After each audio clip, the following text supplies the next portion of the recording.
The Vatican's former Auditor General, the official charged with rooting out corruption at the highest levels of the Catholic Church, is alleging that its financial arm held a skeleton key for altering international bank transfers after processing. The claim is not about canceling wires or flagging them for review. It is about changing core details like the sender, the recipient, and the account numbers after the fact. If true, it means the world's financial plumbing can be rewritten inside a closed room. The accuser is Libero Milona, a name with real weight in Vatican oversight. He says the administration of the patrimony of the Apostolic See, known as APSA, maintained tools that could edit SWIFT transaction data once it was sent. That includes the power to swap names, change IBANs, and hide where funds actually moved. In plain language, it is like altering a fingerprint after the crime scene is sealed. Backing his warning is a 2016 memo from Cardinal George Pell, who led Vatican finances at the time. The memo describes a hidden system inside APSA that could manipulate transaction records without leaving visible traces. Pell urged an immediate investigation and ordered backups of SWIFT logs before anything could be changed. Two senior officials sounding the alarm is not noise, it is a siren. The Vatican denies that any such edits are possible and notes that SWIFT messages are encrypted and locked after transmission.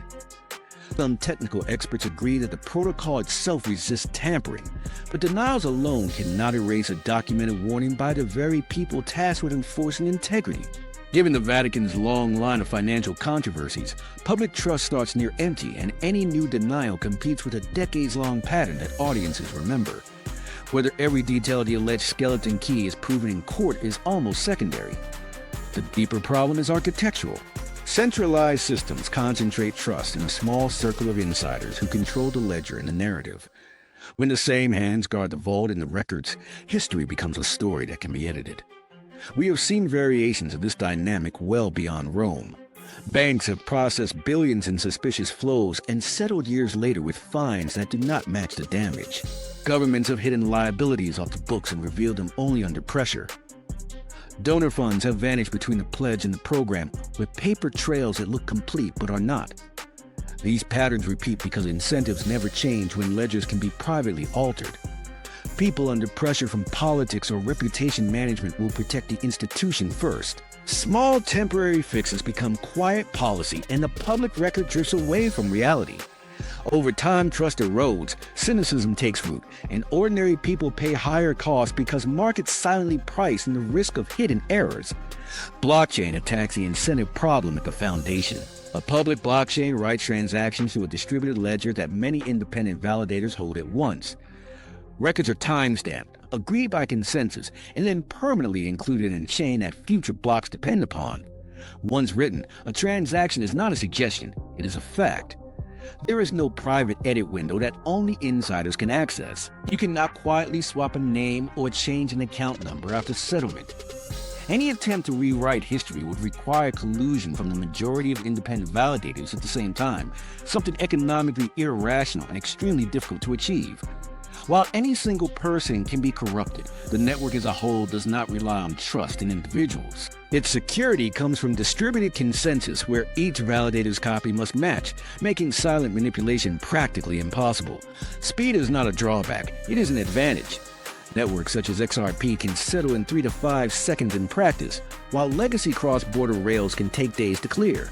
That gap is not a detail, it is the difference between a system built for the internet and a system built for the fax era. Faster settlement also reduces the attack surface where bad edits can hide. This is why many see the current cycle as problem, reaction, solution.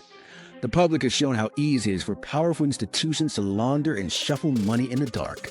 Outrage builds and people demand better plumbing. Then blockchain arrives not as a novelty, but as the obvious fix that makes secret edits impossible and delivers speed as a byproduct. Handled with real decentralization, this transition is good for humanity. It means payments that clear quickly and cheaply without extra hands in the middle. It means auditable trails that ordinary people can verify, not just internal committees months later. It also means accountability becomes routine rather than theatrical. There are valid questions about privacy and compliance that must be solved with care. Tools like zero-knowledge proofs allow a system to prove integrity without exposing personal data on a public rail. Sensitive identity details can be kept off-chain, while hashes anchor the truth that cannot be faked. In practice, you get verifiability without surveillance. Consider real uses that would change behavior on day one. Charities could show donors when funds leave, when they arrive, and how they are spent line by line. Governments could post spending trails that citizens can check in minutes, not after a press conference. Banks could anchor private ledgers to public chains so internal edits fail basic integrity checks. When transparency is structural, conduct improves. People act differently when they know their decision will be visible to the outside world in real time. Honest participants can prove they are clean instead of asking for trust. Bad actors find fewer shadows to hide in and fewer excuses when they are caught. History supports this demand for proof.